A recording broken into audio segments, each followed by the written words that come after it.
Alrighty, Darren Yergin here on behalf of the NCAA following Game 2 of the 2023 Baseball Championships here in Cedar Rapids, Iowa, joined by the winning team Baldwin Wallace, who came away with a 13-9 victory over Endicott College.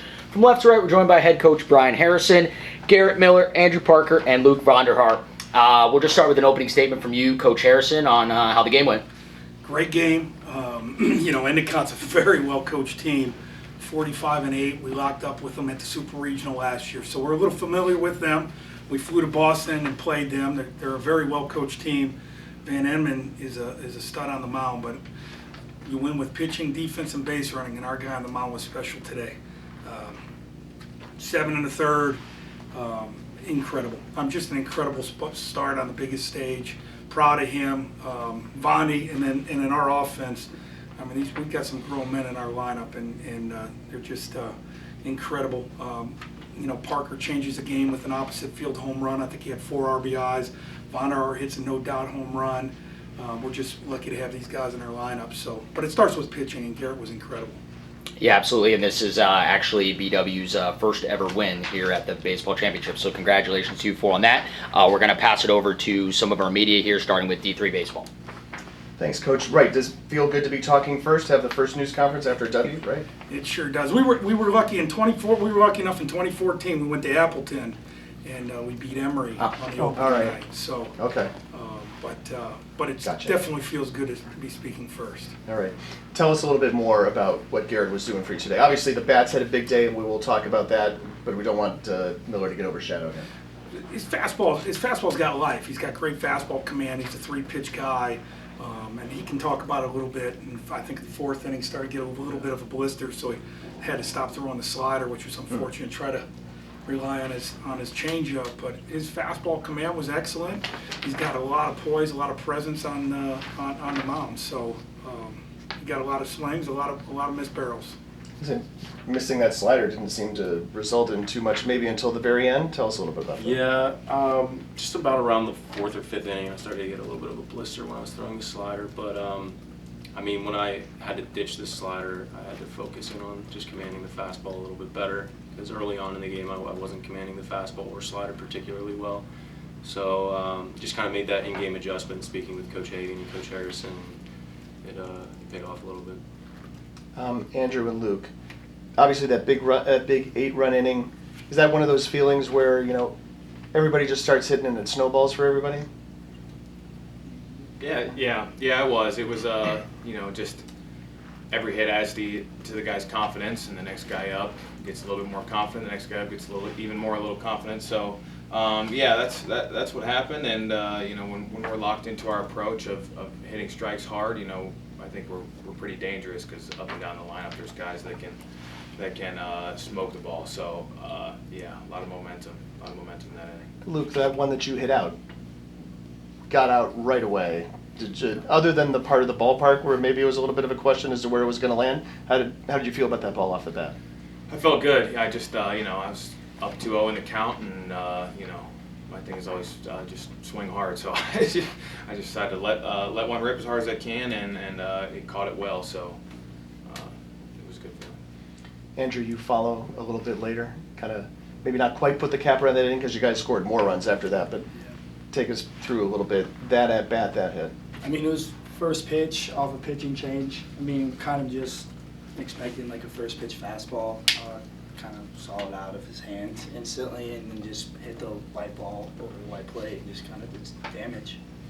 A guy comes in a pitching change like that, and you already have a crooked number on the board. Does that make you feel a little more confident in just attacking it, whatever it's going to be? Oh, a little bit, yeah. Just going back to just preparation. Just no matter who they put on the mound, I think all the hitters are ready for it. I could keep talking, but I should let Jim talk. Coach, you'll be facing Johns Hopkins tomorrow. The winner gets a rest day on Sunday. How do you prepare for that game? We'll go back. We'll watch a lot of video. They're good. They're number 1 seed for a reason. So it's going to be a great challenge for us. There's no question about that. So we did a little bit of scouting before the weekend, but we'll do a heck of a lot more tonight. Have a game plan. Obviously, they hit a ton of home runs. So we'll try and come in with a game plan tomorrow. We'll have Nick Baldus on the mound. Nick's been great for us down the stretch. A 3-pitch mix guy that throws a lot of strikes. So, we've got a lot of faith in Nick, but our boys will be ready to go. Garrett, talk about pitching with the lead. You got that big run, mass of runs in this 4th inning.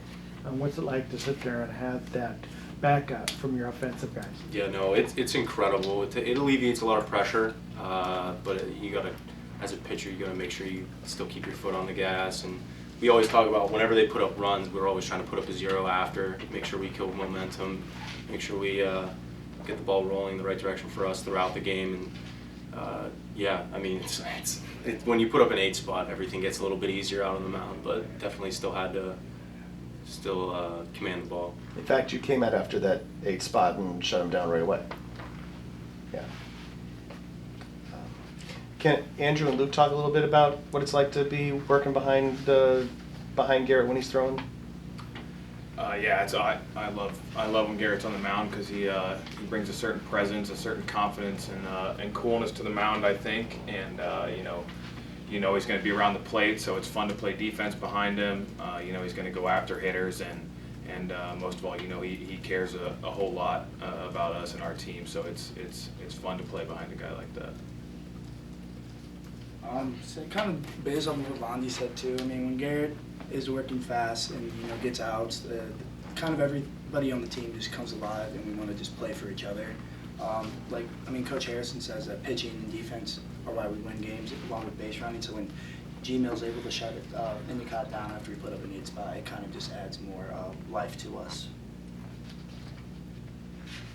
I didn't have Any questions? Yeah, whoever wants to answer it. The fact that you played a team that you played last year, even though geographically you're so far apart, was that an advantage?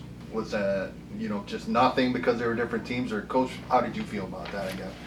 Well, anytime you play a team that you respect a lot, I think that's always an awesome opportunity to play them again. And, like I said earlier, Brian does an incredible job with those guys.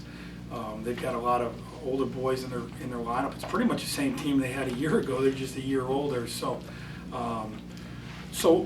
we didn't think much about it, to be quite honest with you, but it's always good to play a team that plays the game the right way. And then Andrew and Luke, weird question. I noticed how you guys put your bats out in front of the dugout before every game. Is there a specific system to that, and why do you guys do that? Is it a superstitious thing? That's in the hands of one DJ Doria, who's a catcher for us, and he is solely in charge of organizing and bringing the bats to life before the game. So he does the line, he does it right, and he's rolling right now, just as hot as us. Get them out in the sun, right? Yeah, warm the bats. Literally warming up. I'm picturing some kind of incantation or something. Yeah, Who knows what he a does. blessing. That's right. Yeah. Thanks, guys. Yeah, I mean, really just one question for you, Coach. Just kind of an observation we saw today in the Misericordia Johns Hopkins game. I mean, I know obviously you proved in this game you guys can swing it with the best of them and drive the ball, but Misericordia was really effective in kind of putting some pressure on the Johns Hopkins defense, whether that be running, whether that be bunting, all that kind of stuff. Is that something, without giving up too much away, that you feel like your team is capable of and could do tomorrow? Yeah, we think we can win in a bunch of different ways. Pete does an incredible job with Misericordia. I think we play him usually twice a year, and he does an incredible job with those guys. There's no question about it. So Hopkins is new. We've never played them before, but it's we'll go back and watch the film a little bit and try and find ways that we think we can create an advantage on our side for sure.